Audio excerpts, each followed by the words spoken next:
তা আম্মা জান আয়েশার সাথে একবার সফিয়ার ঝগড়া, নবীদের বউদের মাঝে মাঝে মাঝে ঝগড়া হতো, তবে সেটা হতো মধুর ঝগড়া। সুবহানাল্লাহ পড়েন। আম্মা জান আয়েশা রাদিয়াল্লাহু তাআলা আনহার বাসায় একদিন বিশ্বনবী বসা ছিলেন, আর একজন স্ত্রী, বিশ্বনবীর আরেকজন স্ত্রী রান্না করে কিছু খাবার আম্মা জান আয়েশার ঘরে পাঠিয়েছেন। এক দাসী দিয়ে বলল, যাও এটা আয়েশার ঘরে দিয়ে আসো, কারণ নবী আয়েশার ঘরে। আম্মা জান আয়েশা রাদিয়াল্লাহু তাআলা আনহা বললেন, এগুলো কি? ওই দাসী বলে, তরকারি। কে দিছে? অমুক স্ত্রী। কেন দিয়েছে? আমি কি রান্না করতে পারি না? তোমরা রান্না তোমরা খাও। এই কথা বলে পাতিল সহ উড়ায় মারছে চেহারার মধ্যে। এর কারণ ওনারা মানুষ ছিলেন, মানবীয় ব্যাপারগুলো ওনাদের মধ্যেও কাজ করত। আবার এক স্ত্রী ঝোল দিয়ে রান্না করে কিছু খাবার নিয়ে এসেছে, আম্মা জান আয়েশা রেগে মেগে ওই ঝোল নিয়ে ওই স্ত্রীর গালের মধ্যে মেখে দিয়েছেন। বিশ্বনবীর আরেক বউয়ের গালের মধ্যে ওই ঝোল লাগাই দিচ্ছে।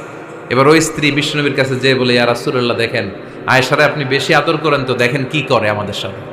এই যে আমাদের গালের মধ্যে ঝোল মাখাই একেবারে মেকআপ বানাই দিচ্ছে। বিষ্ণু ইসা ইসলাম বললেন, তাই আয়েশাকে ডাকো। আম্মা জান আয়েশা রাদিয়াল্লাহু তাআলা আনহা আসলেন। আল্লাহ রাসূল সাল্লাল্লাহু আলাইহি ওয়াসাল্লাম বললেন, তুমি কি আমার এই স্ত্রীর সাথে এমন আচরণ করেছো? আম্মা জান আয়েশা বললেন, করেছি। কেন?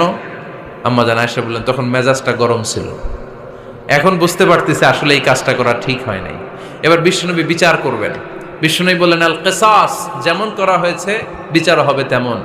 তোমার গালে যেমনি ঝোল লাগাই দিছে, তুমি একটু ঝোল নিয়ে আয়েশার গালে লাগাই দাও। সুবহানাল্লাহ পড়বেন না? ওই স্ত্রীও কিছু ঝোল নিয়ে আম্মা জান আয়েশার গালে লাগাই দিল। এখন দুইজনে হাসতেছে, বিশ্বনবীও হাসলেন, আরশের উপর থেকে খুশি হয়ে গেলেন। কে? তো স্ত্রীদের মধ্যে মাঝে মাঝে এটা ঘটতো। সাফিয়া রাদিয়াল্লাহু তাআলা আনহা ছিলেন একটু মোটা।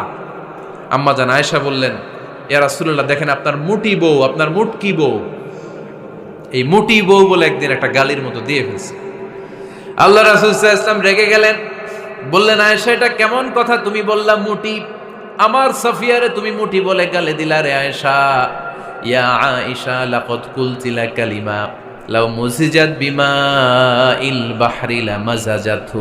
এমন একটা মন্তব্য তুমি সাফিয়ার ব্যাপারে করে ফেলেছো রে আয়েশা, এই কথাটা যদি সাগরের নীল পানির মধ্যে ছেড়ে দেয়া হয়, এই কথার পঙ্কিলতার কারণে, এই কথার কর্দমাক্ততার কারণে, এই কথার পঙ্কিলতার কারণে সাগরের সব পানিগুলো মুহূর্তের মধ্যে কালো হয়ে যাবে। এই কথাটা সাগরে ফেলে দিলে সাগরের নীল পানি পুরোটা কালো হয়ে যাবে। আয়েশা, খবরদার, কাউকে তুচ্ছ করে অবজ্ঞা করে কখনো কিছু বলা যাবে